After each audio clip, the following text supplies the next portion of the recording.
Typhoon Hinnamnor has absolutely exploded in intensity over the course of the last 24 hours. You see here, went from 120 up to 150 kilometer per hour sustained winds, pressure down to 960 hectopascals. This is one of those storms.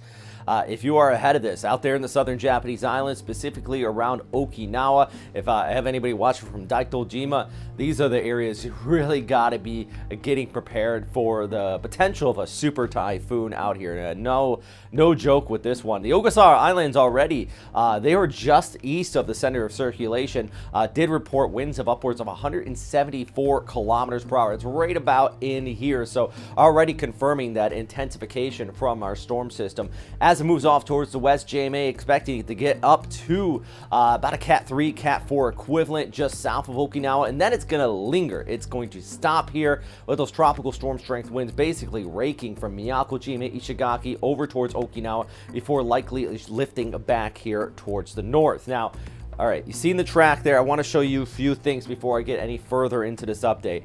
First off, we have infrared satellite imagery and a couple things with this. You have the eye very clear and defined, but that's not what I'm looking at when I'm looking at a powerful storm system. Of course, the eye is important, but also that clear symmetrical shape going off towards the north, towards the south, gray outflow aloft. You have inflow. It is tapped into this moisture located towards its south and west, helping to fuel up this storm system. So you have basically this very organized tropical machine, if you will, with good inflow, good outflow, allowing this storm system to intensify.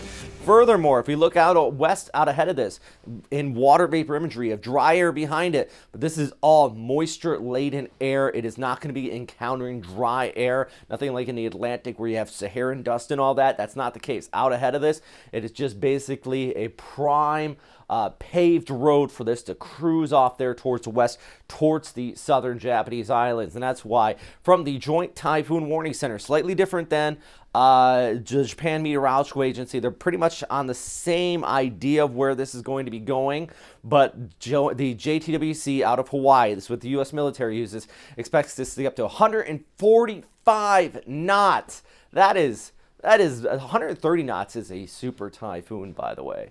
145 is a Cat 5 just south of Okinawa. That is just going to be, I mean, at least it does peak out there, but look at Minami Daito. That is one of the Daito Islands. About 5,000 people live there. They're used to getting hit by storms, but it's one of those times where maybe the buildings are probably going to stand up to it, but any cars left out in the open going to get tossed. I mean, serious, very serious stuff there. Here's a look at the ensembles. Now, most of the guidance does have it going here, and it's scooting off towards the north. I've seen a lot of people asking about Luzon. Is it going to keep cruising west? Right now, no guidance points at this hitting Luzon, although, you know, it's that classic monsoonal inflow that could wrap around on the backside of this. And our SpaghettiOs all showing that stoppage, and then get cooked up by an upper-level trough pulled back there towards the north as it rounds an area of high pressure located there over southern Japan. So boy, it's of course there definitely is some uncertainty in that long-range forecast, but most of the guidance is confident on it being hooked and pulling back towards the north. So let's look ahead. This is by Wednesday, heading into Thursday. There's JMA looking at those winds 155 to 165 kilometers per hour just towards the northeast of Luzon. There's that inflow I was talking about. Look at the heavy showers out there across Region 1 being wrapped into this. Also into the mountains of Taiwan too. Kind of a 1-2, and then finally the third punch right over the island of Okinawa as a potential super typhoon. Once again, here we go. This is going ahead through your Wednesday. Tropical storm strength being indicated here in the green, already kicking up on northern portions of the island. One thing I want to note, though, this is the ECMWF. If this track wavers, let's say that high pressure area towards the north weakens just a little bit, that would put the core of these winds closer to the island, and then maybe you're not going to be seeing tropical storm strength, but closer to typhoon strength. And then it lingers, and it depends on where the hook is. I mean, if this hooks back towards Miyako, it could be the worst of the weather there. The Amami Islands could be there, but right now, see the ECMWF guidance, worst case scenario, right over the island of Okinawa. That would put basically a clear and defined eye right over Kadena, actually, by Saturday night into Sunday morning at 1 a.m. I mean, whew, that's a scary model run right there. I'm going to be honest with you guys watching from Okinawa. Several days of typhoon conditions, too. Just the fact that tropical storm strength conditions to show up on Wednesday. That moving over the island would be Sunday. Okinawa will be impacted, of course, and now is the time to prepare. I don't know how else to put it.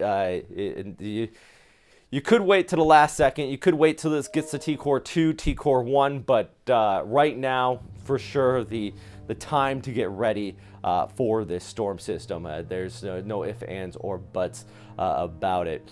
Just taking a look, one more look at the ECMWF, giving you an idea of where this is going to be going. By the way, huge thanks for everybody on Patreon. I'm going to give you a shout out on social media as well. But if you guys want to help support, I got a few more people.